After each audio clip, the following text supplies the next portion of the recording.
मां ख्वाजा साहब जो रहायशी आहियां ज़िलो टंडोवाला आहे।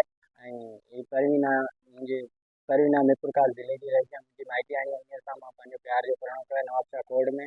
हाणे हिन जा माइट पोयां असां ते कूड़ियूं एफआईआरूं जा कूड़ा केस दाख़िल कराए वञनि था।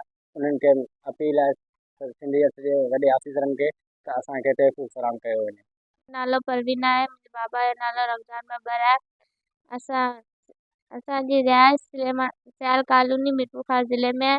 ऐं पंहिंजी रज़ा ख़ुशी सां आई आहियां। मूंखे कंहिं अगवा कोन कयो आहे। मम्मीअ सां नवाबशाह कोर्ट में शादी कई आहे। मूंखे कंहिं अगवा कोन कयो आहे। पंहिंजी रज़ा ख़ुशी सां आई आहियां ऐं पंहिंजी मर्ज़ी सां आई आहियां। समीर सां शादी कई आहे। मूंखे पंहिंजे चाचनि मामनि मां ख़तरो आहे। रफ़ीक, सूमार, चाकर, दुर मोहम्मद, अली नवाज़, अली शेर, नज़ीर, रोशन, जान मोहम्मद। बस केस दाख़िल था करनि।